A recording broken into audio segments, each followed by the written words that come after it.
back to the bullshit again. Yeah, I had to go give my cat his pill. I forgot. I've been doing everything like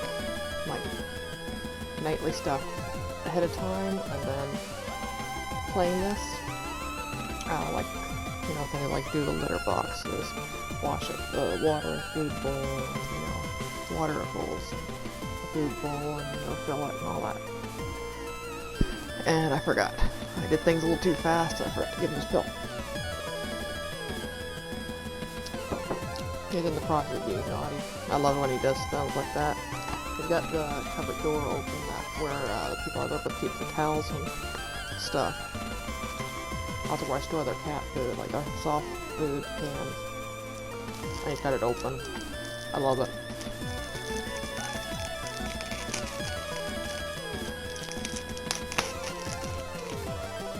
Anyway, I'm hoping to finish the demo part tonight, like where the content of the demo, but that's probably not going to happen. We're going to load up.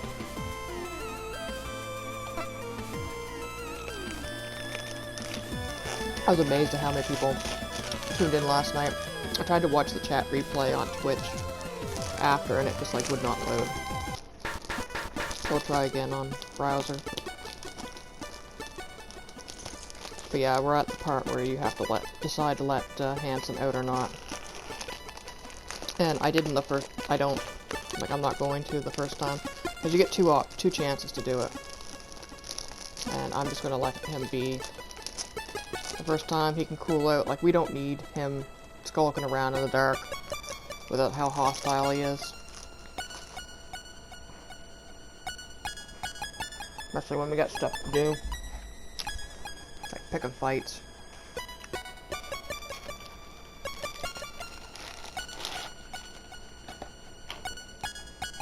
Immediately reorientate yourself to face the room, placing your hand on your electroshock weapon just in case.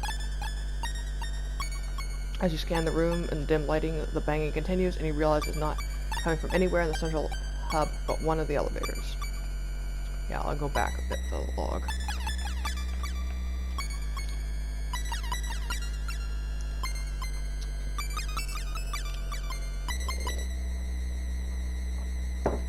Yeah, alright. Up at the crawlway, allow banging, it starts from nearby. Yeah, basically, what we did last time was, like, all the power's gone out and everything. And, we, like, got into the maintenance tunnels and got down to the second floor. And we heard banging from on the elevators. With your hand still hovering on your weapon, slowly move towards the noise, trying to make as little sound as possible, hoping that whoever or whatever is making it doesn't know you're there. Despite the darkness, you can see the elevator doors are open slightly, with an inch or so gap between the two doors. As you angle yourself to try and see what's inside, your question is answered. Hanson, hey, who's there? Whoever you are, help me get these stupid doors open. Whole thing's jammed. You pause for a moment. You haven't seen Hanson since the other day, outside your quarters. I know. You're out there. I heard you. Get over here and help me get these doors open. Hey, what are you waiting around for? As Hanson continues to call out, you size up the situation. Dart into the room. You can easily come and go without him being able to tell that it's you. On top of that, it's unlikely that he'll be able to force open the elevator doors on his own. Hey, come on. This isn't funny. Who's out there? Stop jerking me around. It's petty, but part of you almost relishes the idea of Hanson seeing how it feels to be trapped and unable to do anything. Haru, if you're messing with me, I'll kick your ass. Still, he's a member of the crew, and a security officer, it's your role to keep them all safe, regardless of how much of a dick they might be. Take a deep breath, and...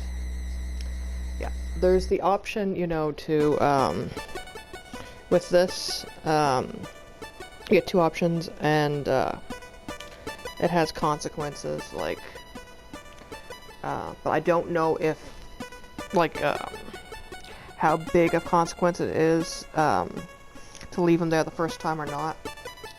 But, for me, it's less, you know, pettiness, like, yeah, it's probably good for him to see what it's like to be trapped in a, you know, a dark, enclosed space and unable to get help. Considering that's what he gives flack for the player character for. But the main reason is I don't trust him not to beat the shit out of my character skulking around in the dark. Is mostly the issue.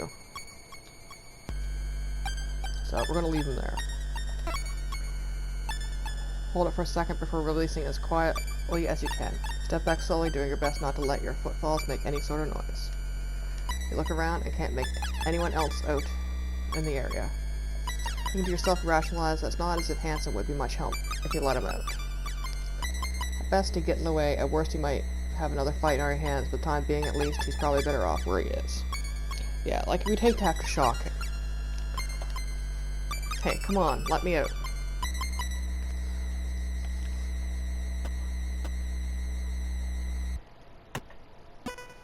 The elevators are out of action right now, and Hansen's stuck inside. Probably too much to hope that he'll learn a lesson from all this. Maybe we should help him out.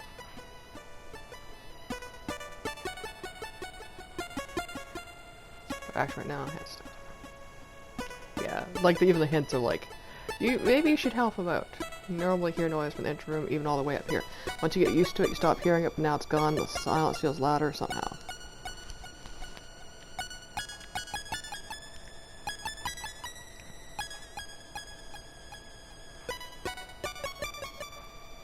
You normally hear noise from the entrance, all the way up, gone. It feels louder somehow.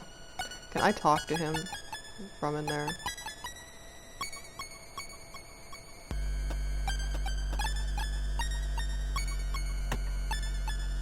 There's no one here right now. We know that's a lie, game.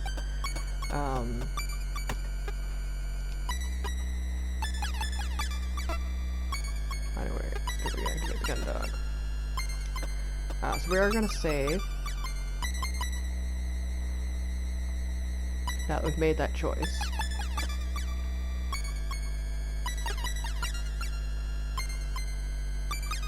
We'll keep this one there.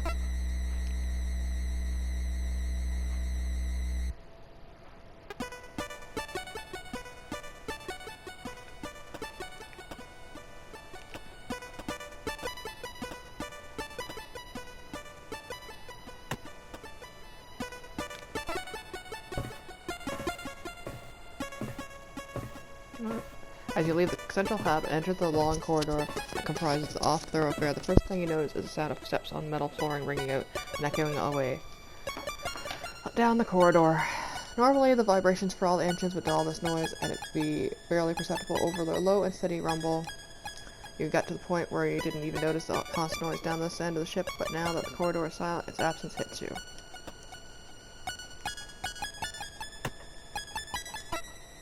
Swipe your keycard to the card reader set to the terminal above the armory's door, and there's nothing, absolutely no response. Look at the terminal, you can see that there's no indication that it's working at all. Figures that everything shut down wouldn't work. I should go and find the chief and see if there's some way that I can get things up and running. Hopefully I don't need to blow any doors open to do that, because there's no way I'm getting in here.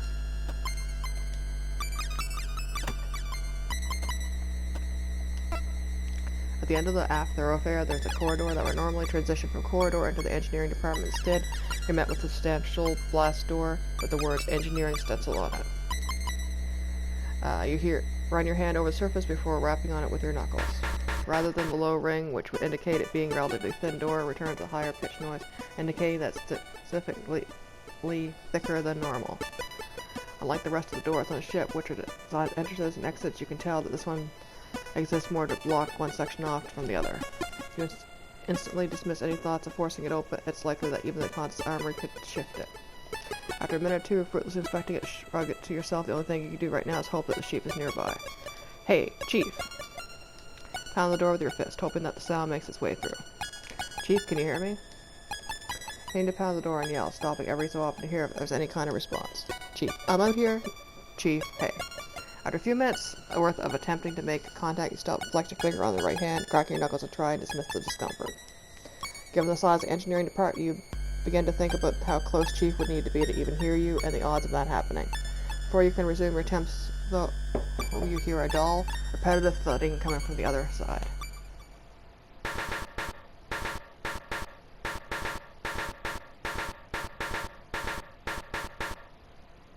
Chief, can you hear me? I'm out here. You call, pressing your ear to the blast door, see if you hear any answer. Inside, you hear the same dull, repetitive thudding. At first, it seems random and erratic, but the longer you listen, it begins to realize there's a pattern. Yeah, I don't know Morse code. Arg, that's great, but what does it mean? And defeat, you slam your fist against the door one more time. Chief, I don't know if you can hear me, but I'll try and find a way to get you out. Try to find a way to get in there with you. At least you know that someone's in there. There's got to be some way to get in touch with them, send them a signal. Hey, there's something I haven't thought of. Emergency communication system, something that's not tied to the ship. Alright, think. We already know we gotta go to the airlock and get the radios. But I just wanted to make sure. Port engineering has been shut off, like everywhere else. What was the banging, though? Feels like it's trying to say something. I probably should have went to the captain's quarters first, because that was the whole point.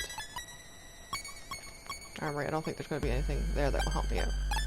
Even though the ship's locked out, not sure it's going to blow them open would be a good idea. I don't remember it telling me about mentioning any blowing it open previously.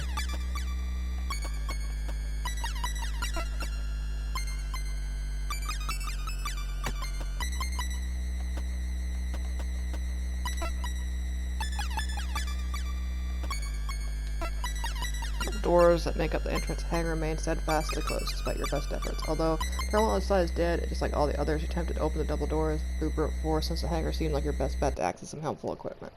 They had, however, remained inert against the efforts to pry them open using your own strength, and surprisingly, but frustrating. Even if you managed to get those doors open, there'd be another set waiting for me at the bottom of the staircase. And this would be way harder and low gravity. You pause for a moment thinking, I can't think of any way around it. Let's try somewhere else.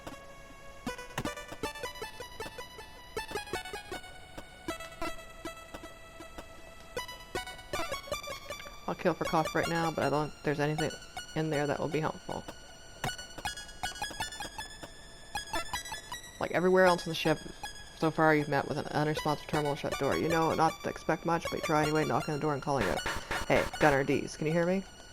You wait for a response, but don't feel particularly worried that 1-1 doesn't come. Knowing Dylan, he's probably not realized anything has happened. I don't think he'd be much help, even if he could hear me.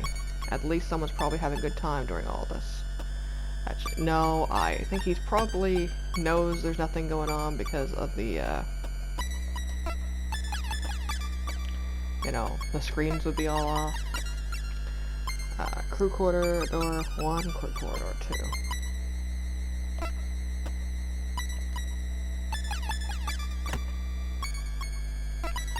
Standing in front of the door to Captain Bartholomew's quarters, you instinctively straighten up, sticking your chest out and your shoulders back.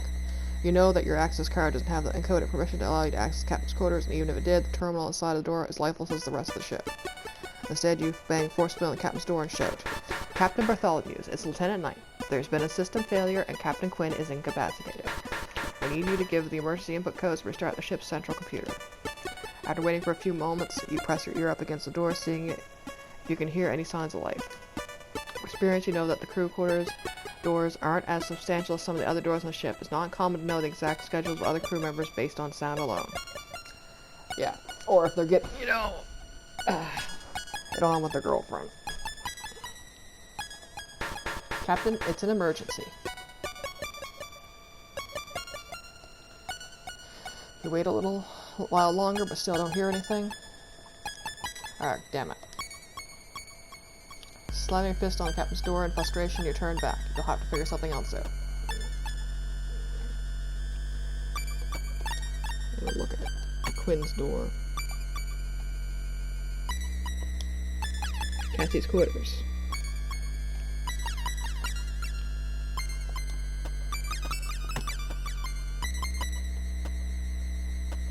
Like, it's going to tell you, pause, it's like Cassie's room, wondering if there's any chance that she may have left a copy of the input codes in there.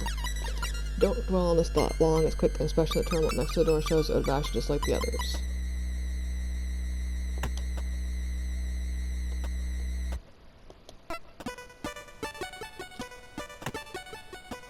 We'll just go here, just show you can't, like, just everything, like, you know, just for the adventure game's sake. I guess my quarters are the one place in the entire ship I can guarantee there's nothing helpful for the situation in.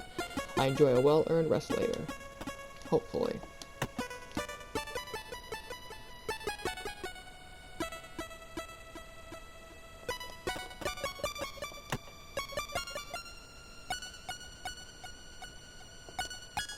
Right now, I couldn't get in there even if I wanted to. Yeah, I was just hoping you'd knock. Anyway. Outside thoroughfare. Central hub. Out the airlock. Yeah, like sick bay, you're not getting down there. Elevators are clearly out of action. I have to get things up and running before I can get casted to the sick bay.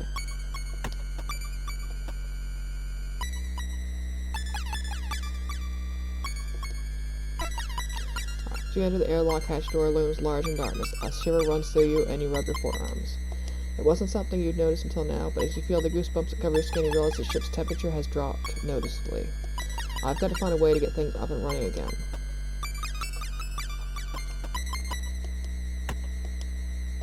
Behind this panel is a manual control for the airlock hatch. I guess this is one of the few situations we use it, although I don't plan on going out on a spacewalk anytime soon. Foreshadowing.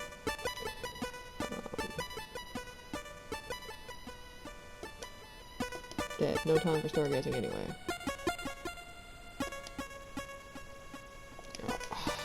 This is the thing like, I'm using the, directional pad, and it's still, like, jumpy. If I want to get off the ship, it'd be through here. There'd be nothing waiting for me out there, though, so I better stick to trying to find a solution on board. Oh!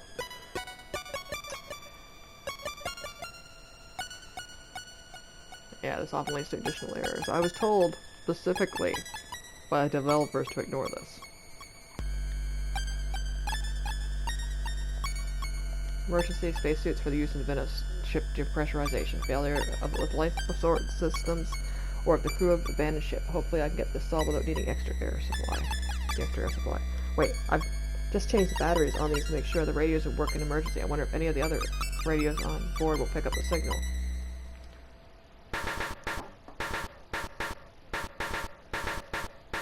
I don't remember this either. Ha! I bet that's what the chief was trying to tell me. Of course she'd come up with a plan like this before anyone else. Now let's see if I can reach her.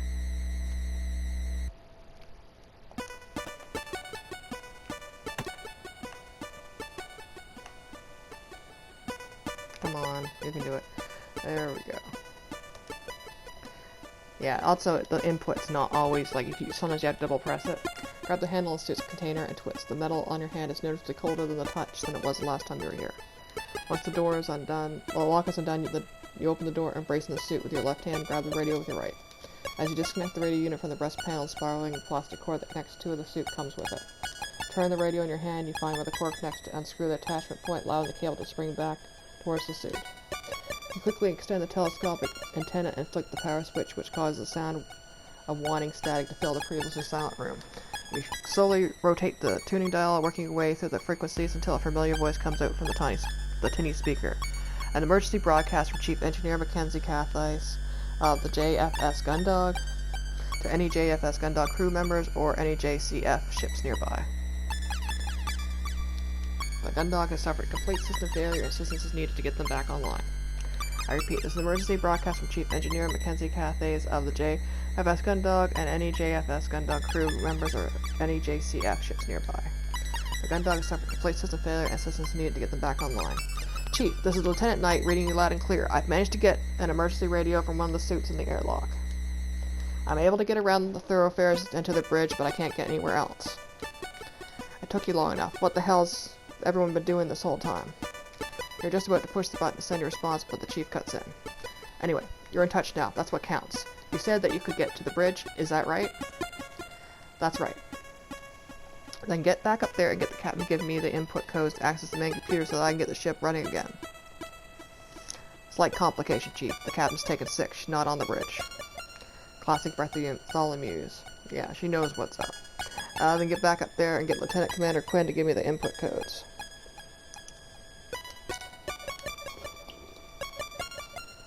She's out of commission too. She collapsed at the same time the ship's power went out. You release your thumb, allowing the chief to broadcast, but where you expect a swiftly delivered alternative, instead you get a radio static. Chief? Nothing's ever easy, huh, Lieutenant? Who's currently on the bridge, then? That'd be Lieutenant Lord. Well, she's the commanding officer on board right now, I guess. You're going to want to get up there. I got an idea, but it's not something I can authorize. Your grip of the radio tightens. The sense of apprehension grows within you. You don't know what the chief has in mind, but it requires authority of the ship's senior officer. You know it's got to be something dangerous. Yeah, we're not, Darkwing Duck. Realizing that you've been holding your breath since the chief's last message, you breathe out and push the button on the radio side to send your message. Copy that, Chief. Heading up there now. Radio in hand, you quickly make your way back from the airlock into the central hub, heading straight for the maintenance crawlway. Before you can reach it, you hear Hanson call out from the nearby, partially open elevator. Hey, come on, who's out there? Help me out. You pause for a second, completely forgotten about Hanson's predicament since you found the radio. When you last left him, it had felt like just deserts, but now it's beginning to seem cruel. You pause, well aware that you don't have time to waste. You take a deep breath and free Hanson. Hold it for a second before releasing one long, constant sigh. Hey, I heard you. I know you're out there. Get me out. All right, Ensign. I'll take the door to the right. You take the door on the left. On the count of 3, we pull. Great. Everyone on board, and it's the Polite Coward. Figured you'd stop by here, find a nice little space to crawl up and hide in. Helping me out so you can trade places so you can ride out until the action's over. Immediately begin to regret your decision. Croix, do you want to get out of there or not? Whatever. Alright, here we go. 1, 2, 3. The two of you both heave against the elevator's doors, which shift slightly, but not enough for Hanson to get out.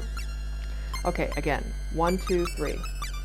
This time the doors yield a little more with your efforts. After you open a few more inches, you step back, catch your breath, and watch as Hanson sticks his arm through the gap, but struggles to get any further than that. One more, and we should have you out of there. Shame your girlfriend isn't here. At least she's got a backbone she could be putting into this. You freeze for a moment, and all your muscles stiffen reflectively, and a wave of anger flows through you. Excuse me, Ensign? You heard me. She's the one of the two of you with any stones. If she hadn't been there to save you the other day, I'd have. You'd have what? Not a good thing to start fucking threatening me now, bucko. I'd have. Think hard about your answer, Ensign. Give me the wrong answer, and you can try and squeeze that thick skull of yours through that gap without any more of my help.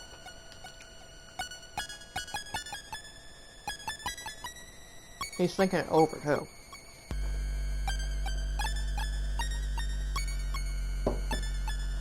Forget it.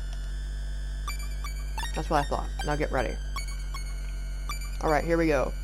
1, 2, 3. Takes the two of you a few attempts, but finally manage to push the doors open to the point where Hanson can make his way through the gap between the two of them. Yeah, why was he in the elevator anyway? Because the only thing it goes to is the sick bay and the bridge. Like, where are we going? To the sick bay? Between the two of them. Free of the elevator, Hanson dusts himself down and looks around while adjusting his jacket.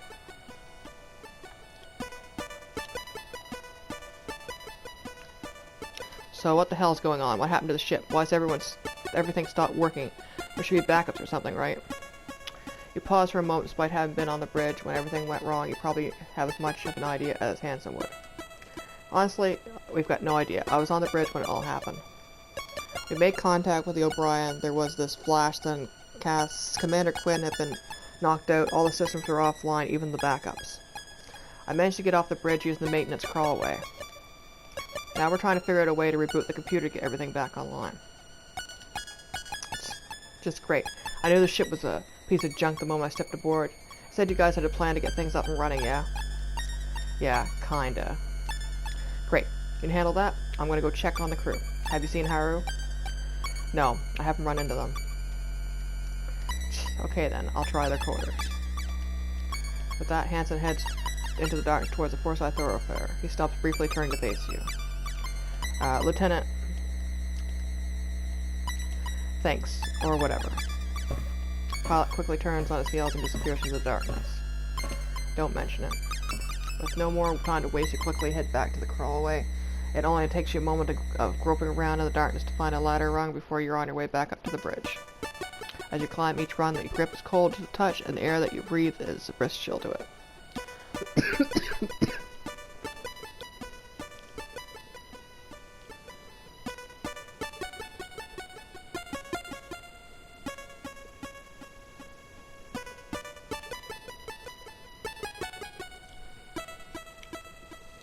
You know what this means, but for the time being, decide to push that thought out of your head. You've got other things to focus on. Climb up seems a lot shorter than your original climb down. You soon emerge back on the bridge. Vanessa swivels in her chair and paces over to you. So did you get in touch with anyone? Kind of. You bring the radio up to your face so that the microphone levels your mouth and press the push to talk button with your thumb. Chief, I'm back on the bridge with Lieutenant Lord. Loosen the button, you push past Vanessa, handing the radio over to her before heading towards Cassie. Vanessa looks from you to the radio in mild bewilderment before the Chief's voice sounds out from the speaker. Lieutenant Lord, this is Chief Engineer Cathays. Do you read? As you kneel down by Cassie to check her pulse and temperature, as well as doing your best to tuck your jacket around her, the way the Chief addresses Vanessa catches your attention. You hadn't heard the Chief being that deferential towards anyone, even the Captain. I heard you, Chief Cathays. Captain Bartholomew and Commander Quinn are both incapacitated, and so I'm in charge of the gun dog until such a time as they return to duty. Understood? You frown slightly, hearing Vanessa assert her position with the Chief like that. Although she is the ranking officer situation, you'd not heard anyone on board pull rank in that way, especially on the Chief, who you were under the impression enjoyed the respect of everyone on board, including Hansen and Haru. Yes, ma'am. Good. Now, have you got a plan, Chief Cathays? Or has Lieutenant Knight brought me this radio so we can have a chat about how nothing's working on your end either? As you stand and turn to face Vanessa, you catch the last few moments of a distasteful look she's been making at you once your back was turned, and do your best to bite your tongue.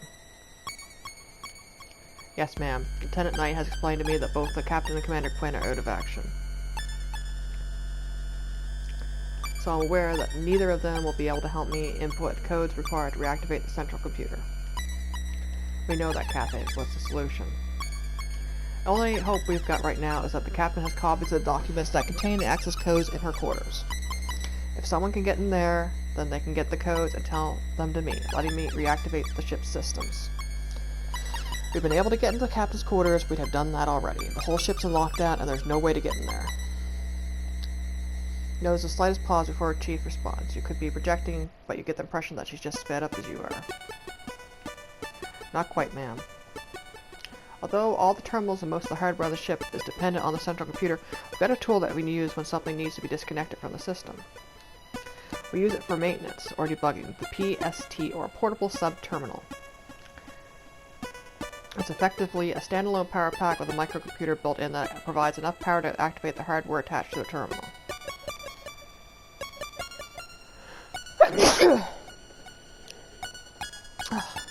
Excuse me. Let us into the Captain's quarters, and then from there we can get the codes and start the computer back up. Yeah, I should have done the compost tonight, but I didn't do it because I was really nauseous.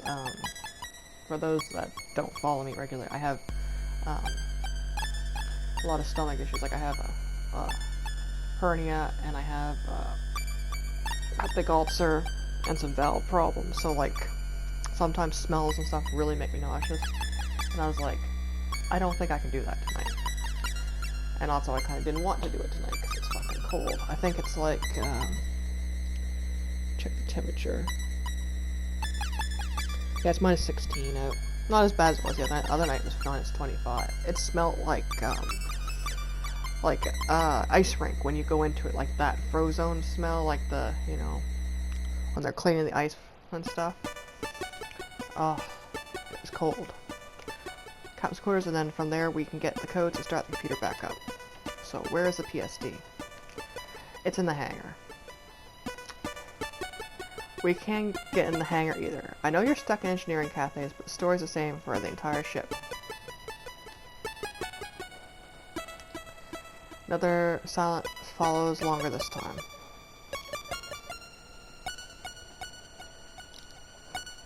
Chief, that's true if you're trying to get in the hangar from inside the ship, ma'am. But the Gundog has two entrances that can be activated entirely manually. The main onboarding airlock and the hangar crew airlock. If someone left the ship via the onboarding airlock, they could make their way to the crew airlock for the hangar and re-enter there. Then they could get to the PST and make their way through the ship as normal. I see.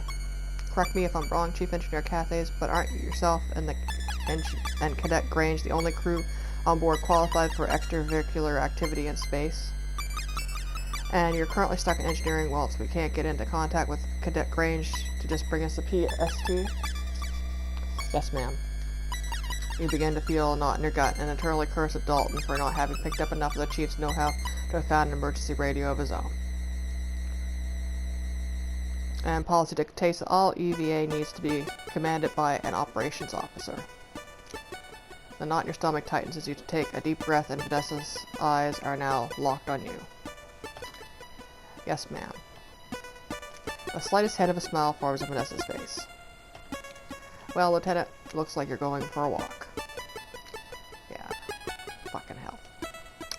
You'd seen this coming as soon as the Chief had begun outlining the plan, but you've been hoping that there'd be some extra part that hadn't been revealed yet. Something that would allow you to stay on board.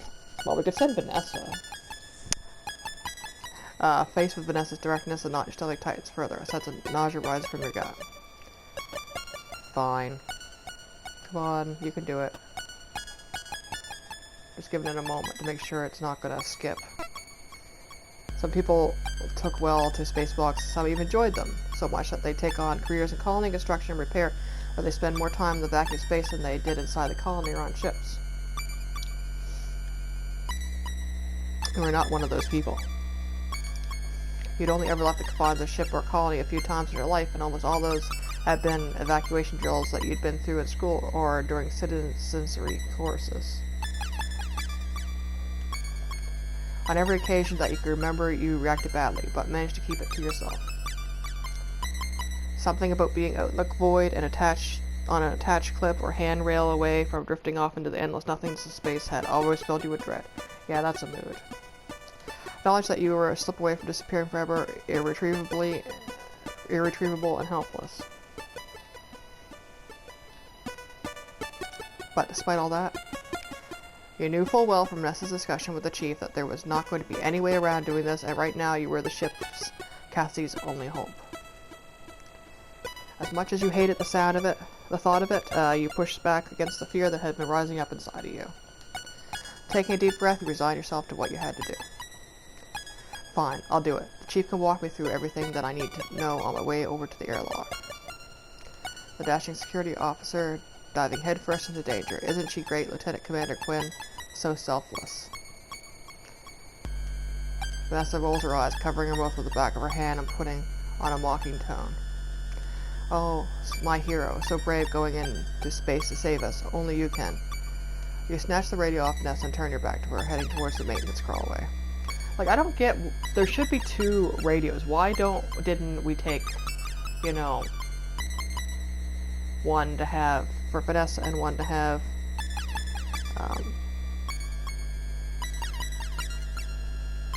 you know, with the Chief. Let's call it. At this point, you've just about all you can take of her, so the sooner the situation is resolved, you decide the sooner you can go back to avoiding her. Yeah, that's a move. I'll quit making a deal of all this with all your huffing and puffing, Lieutenant Knight. From what I've heard, hanging out in space is something of a pastime of yours. No?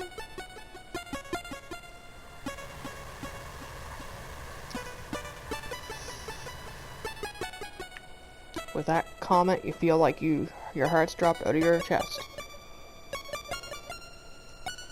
You quickly spin back to face Vanessa. Lieutenant? Riding in the flash of anger you just felt, you slightly shake your head as you turn back around and grab a hold of the first rung of the crawlway's ladder. Yeah, I get a better tongue. Chief, I'm on my way to the airlock now. Walk me through what I need to know. Wait. With one hand still on the ladder's rung, you pause and turn around. Yes, Lieutenant Lord? You just about managed to ask through gritted teeth. Don't you think you're forgetting something? Doing your best to suppress the urge to scream that you feel building in your chest, you pause for a moment and stare at the Lieutenant Lord, trying to puzzle out what kind of mind game she's playing. Lieutenant Lord, if there's... Before you finish, Vanessa rolls her eyes and turns on her heels, walking over to Cassandra and squatting down. You almost yell out to Vanessa when she lays a hand on Cassie's hip, but you stop when you see her withdraw a key card from Cassie's skirt pocket.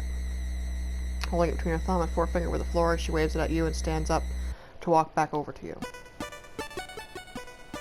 Central computer can be accessed by the captain or members of operations. Good luck getting in there without this. Vanessa casually tosses you the card, which you grab out of the air. You got Cassandra's key card. You turn the card over in your hand a few times before pocketing it. But the chief said that PST used battery power to open. I can see you and her, what you and her see in each other. As if hooking a battery up to a door will get you around the ship's security systems, you're still going to need to have the right authority levels to get through. Honestly. At this point, your jaw is clenched so hard it feels like your teeth may crack any second, but the cold chill of the ladder rung reminding you just how dire the situation is getting you turned back around. Thank you, Lieutenant. You just about manage. Still there, Chief? I'm heading to the airlock now. Have you got the radio coming through the helmet speakers, Lieutenant? Chief's voice fills your helmet, the sound quality somehow worse than the speaker on the main radio unit itself. Loud and clear, Chief. That's a lie. I respond, securing the radio onto the suit's breast panel. You've got the emergency suit on and sealed? Yeah, currently breathing in the suit's oxygen supply. What now? Do you see the access panel next to the internal airlock hatch? The base of the suit's helmet is attached to the rest of the suit in a fixed position, so although turn your head to check, all you can see is the helmet's interior. Turn your whole body and exaggerate motion to look for the emergency access panel and spot it on the other side of the hatch. I see it, Chief. I'm heading over now. Alright, you'll need to remove the panel in the same way they did the one on the bridge. Once you've got it off, you'll see a large handle. Cranking that lever operates the manual override that will open the hatch to the airlock. Understood. Although you had to learn to operate the airlock manually in basic training, you didn't feel that now is the time to dismiss the Chief and act like a know-it-all. Yeah, she's had to deal enough shit with Lord. She was likely getting her feel of that from Lieutenant Lord. Yeah.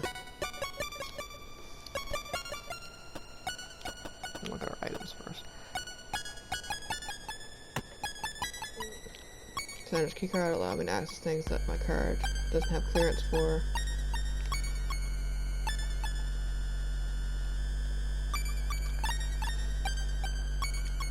Card, security officer allows access almost anywhere or anything on the ship. I'll look at stuff. Emergency spacesuits, thankfully they're easy enough to access. And we'll save.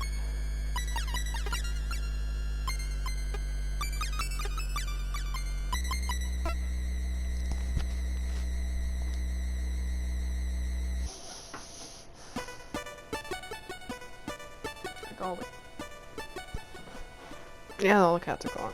They left me.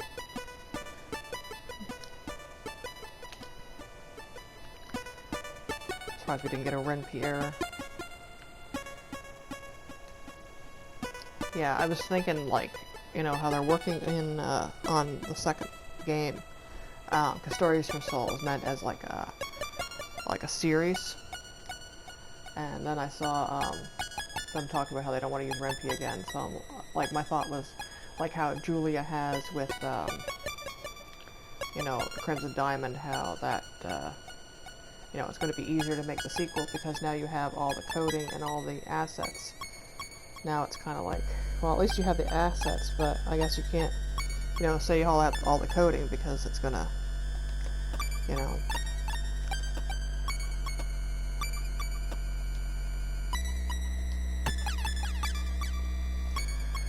if you're not going to use the same engine. Underneath the panel is manual control for the external airlock hatch. I'll need to remove it. I'm going to open the airlock hatch. You kneel down by the panel, attempt to find the gap between the edge and surrounding wall. It's made a lot harder by the thick material of your suit. After a few attempts to find the tips of your glove catch that recess, you work your digits in more until you find the catch that you can squeeze. Thought that we used a key card previously, so how come we're not using this? Panel falls away from the wall and take hold of it, placing it by the side underneath the long handle marked emergency use only. Alright, that's the cactus panel of the way. I see the handle. Good, now you're going to want to turn it in anti-clockwise and keep going till the hatch is open. Understood. We're not as beefy as, watch it look at it first. Beefy as the chief.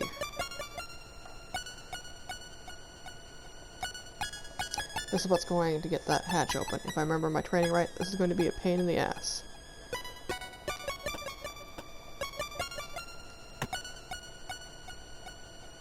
Come on, you can do it. Placing your left hand on the bottom of the handle and your right hand at the top, you apply as much force as you can to push it clockwise.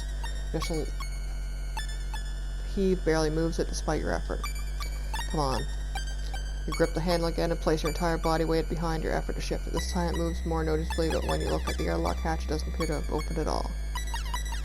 With another grunt, you push the lever a full 90 degrees, allowing it to return to neutral position. Although it still resists you, you're able to feel the ratchet mechanism begin to move.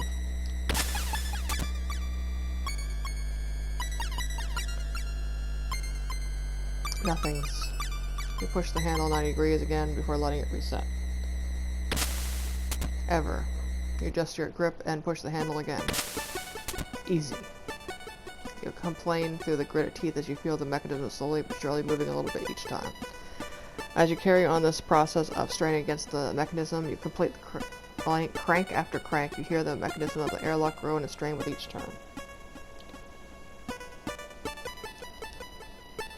Eventually something gives and makes this airlock a couple, releasing their locks, and the whole thing slides open.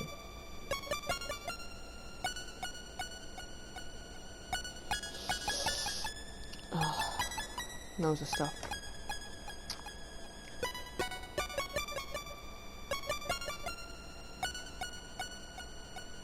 High risk zone. You can feel the sweat on your brow and curse that you put the suit on beforehand, preventing you from wiping it off. Okay, Chief, I'm heading into the airlock chamber. What's next? You'll see a similar panel on the opposite end of the hatch inside the chamber. Same deal, but in reverse.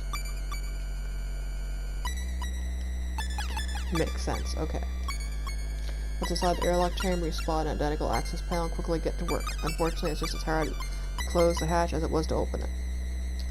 Interior hatch is closed. Now what? Try to keep your breathing under control as the inside of your helmet begins to heat up, reminding you of another reason you've never been fond of them.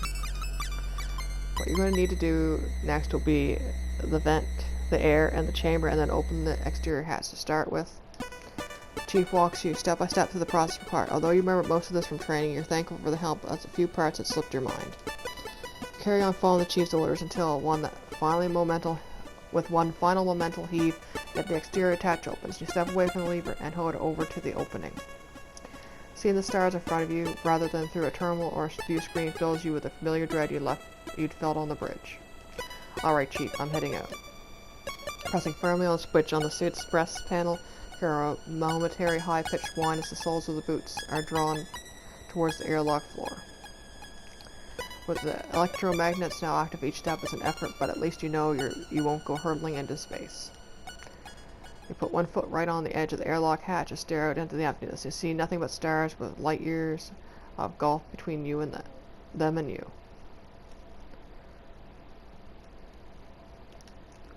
With your next step, you head into the nothingness, pivoting on the axis of your foot on the edge of the airlock. I'd hurt my ankle, is what would happen with me if I did that.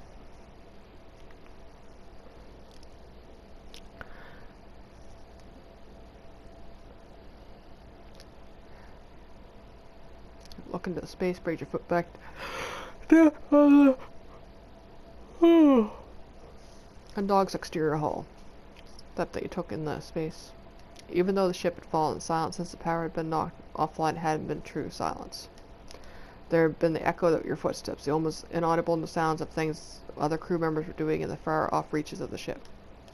Out here, all you could hear was your own breathing and the whine of the magnets. Take a moment to orient yourself and turn 90 degrees to your right, angling yourself towards the front of the ship.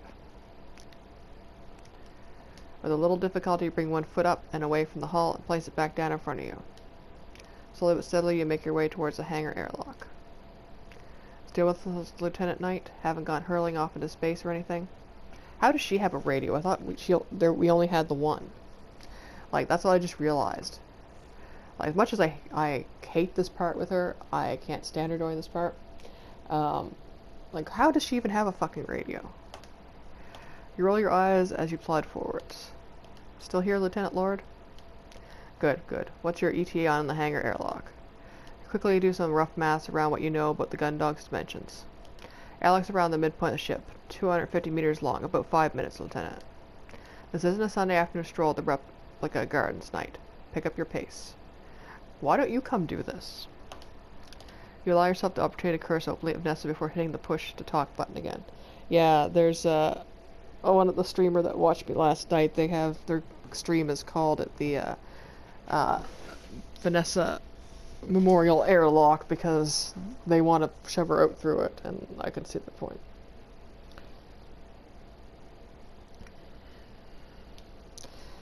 It's really a mood. Yes, ma'am. You carry on the laborious march to the hangar's crew airlock, slowly leaving 1 foot at a time away from the ship's hull before placing it back down in front of you.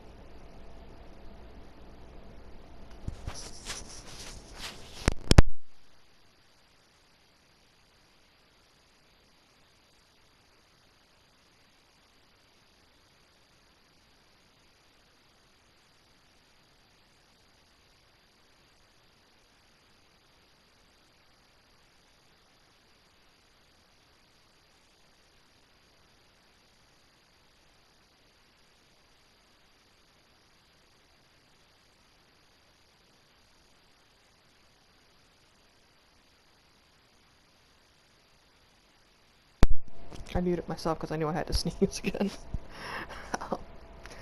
There, I think that's a little bit better. In front of you. There are a few awkward areas where the ship's hull rises or falls, and you have to navigate your way across them. Loss of constant hair bearing begins to disorientate you, but you march onward, ensuring that you're heading constantly in a straight line regardless of orientation. Eventually you see the distant markings indicate the airlock hatch in the distance. Although it's marked the same way as the one you emerged from, this one is much smaller, scarcely bigger than the typical doorway inside the Gundog. Enjoy a momentary celebration to pick up the pace. Alright, Chief, I'm at the hangar crew airlock. Okay, if you look into the right of the door, you should see an access panel with a lever underneath, just like the others. Okay, let's see. Do your orientation from standing the ship's hull and airlock entryway that's laid out at your feet. You shift yourself to be able to look at the right and see the panel, which you head over to and squat down in front of, running your fingers along the edges to find the now familiar recess. With a practice movement, you undo the clip. Unlike the other panels outside the ship that freely come away, this one swings on a hinge, revealing the lever underneath. Yeah, because if it wasn't on a hinge, it'd fucking float off into space. Probably cause some damage while it did that. Hopefully this should be easier on a smaller hatch. You mutter to yourself, reaching for the lever.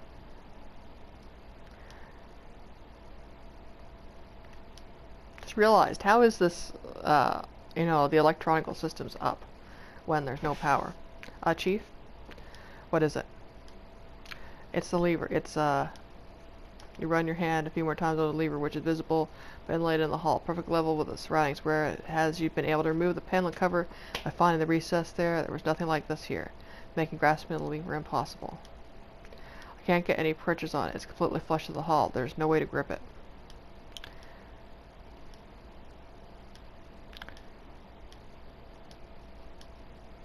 Chief? Lieutenant Lord, do you know what the current security code is? Of course I don't. They're like the emergency input codes. Only the captain or the second command knows them. Why?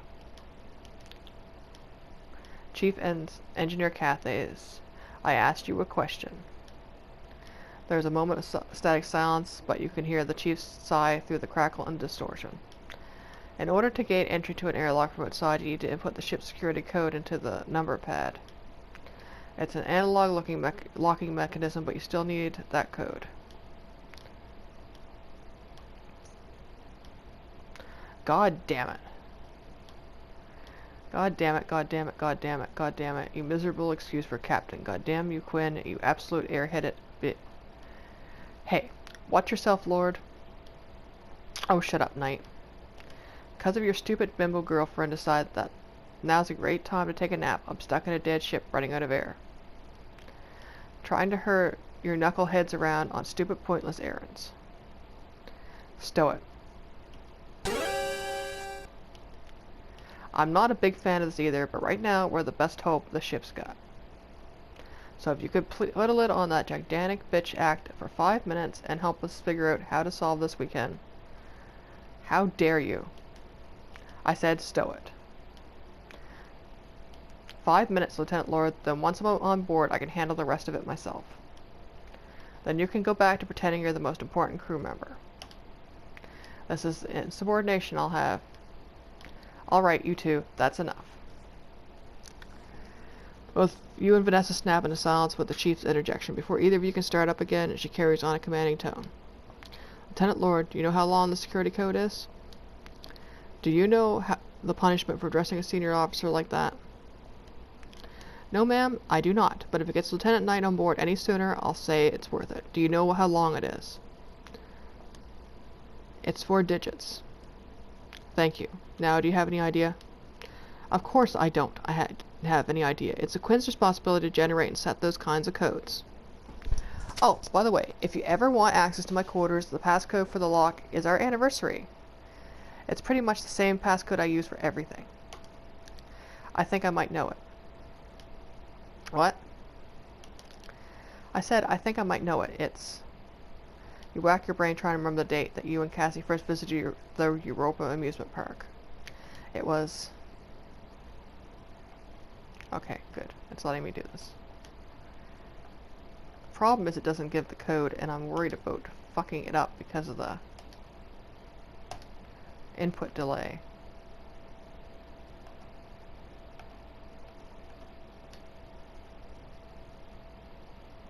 Surprised it didn't beep. You quickly punch the 4-digit security code, and then hit the enter key. As soon as you do, the lever rises out of its recess. Haha, yes.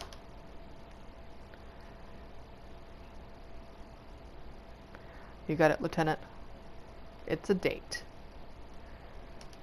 Yeah, it was 0211, in case that helps. And how did you know that the security code was? That was sensitive information. You don't want to tell Vanessa the reason you were able to guess the code. That was yours and Cassie's anniversary, so instead you scramble for a lie. It's the passcode for Lieutenant Commander Quinn's quarters. Arg, I can't believe it. These codes are supposed to be secure. How could she? For the time being, Lieutenant Lord, how about we just focus on the fact that I'm able to get into the hangar? Shifting your position away from the number pad, you squat down by the raised lever. Taking it in both hands, you find it much easier to crank than the ones on the main airlock, and in no time at all, the exterior hatch of the airlock is open. As you step inside the ship, you find yourself in a chamber almost identical to the airlock you'd left earlier, with the exception that it was much smaller.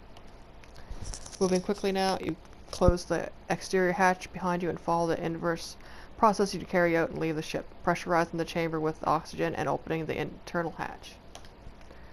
In a few short minutes, you're back inside the familiar space of the ship's hangar, and you remove your helmet, happy to be breathing something other than the suit's oxygen supply. Yeah. Considering we're getting low on air here. Then disengage the electromagnets before moving the suit completely, making sure to take the radio with you. Now, unencumbered by its bulk and the low gravity of the hangar, you gently drift towards the equipment storage, the uneasy silence surrounding you. Also, I got a trophy for getting the lock. Save. I ate something at supper time that really is still not agreeing with me because of that. And with how I'm sitting right now, it's really pushing on the hernia, so it's kind of a bit annoying.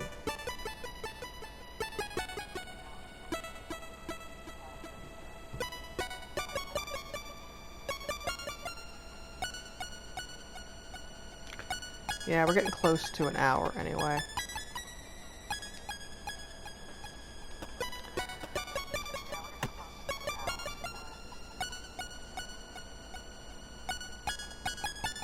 The armor frames are powered by an internal generator, so they're one of the few things on the ship that still work. Not much use though, since they need to tear their way out of the hangar to get anywhere. Since they need to...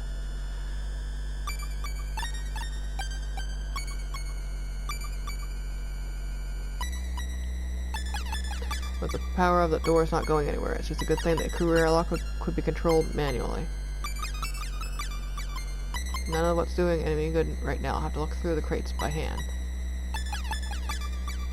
Tools, equipment, and supplies, a portable sub-terminal that the chief mentioned should be in there somewhere. I should get looking.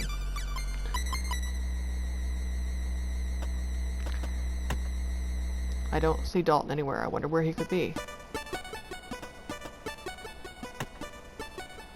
Let's see. If the PST is going to be anywhere, it'll be amongst all the stowed equipment and gear, so... darkness, a collection of stacked or suspended crates and containers of various pieces of heavy machinery looms intimidatingly. Looking from container to container, you realize that none of them are marked in a way that makes sense to the uninitiated.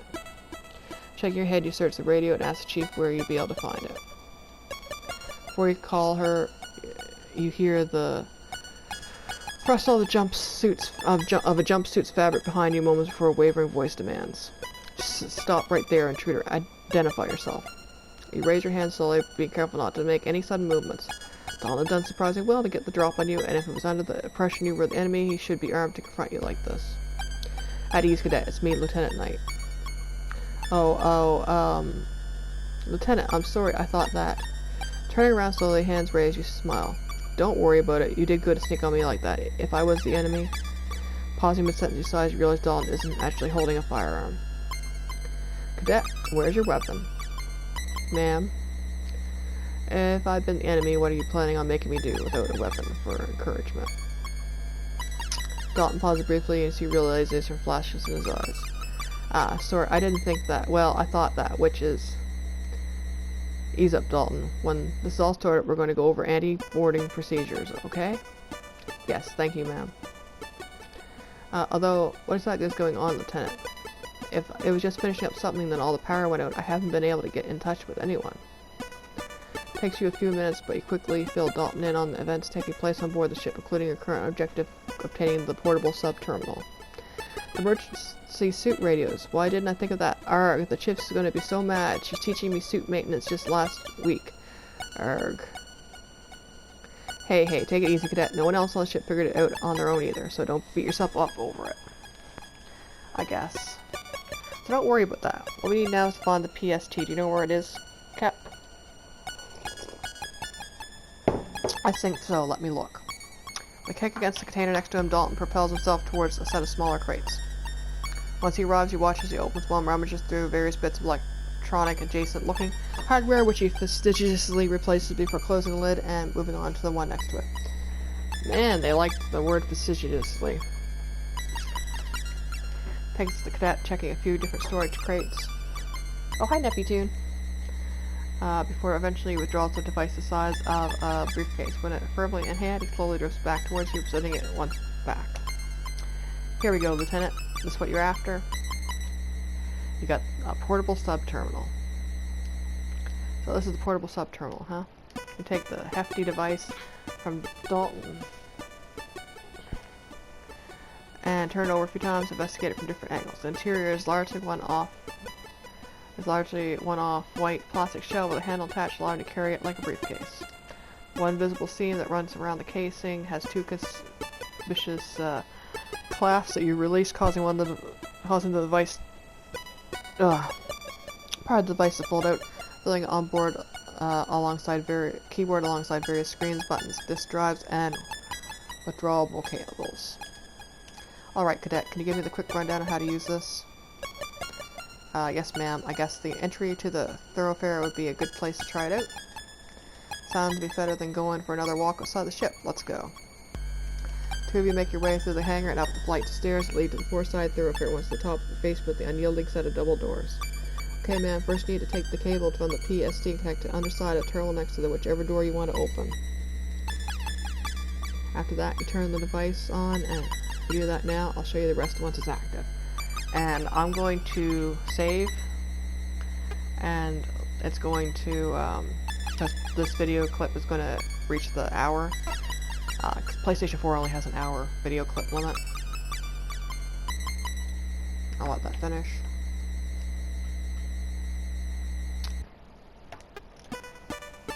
Oh, and I found out how to watch the credits too. They hid them for some reason.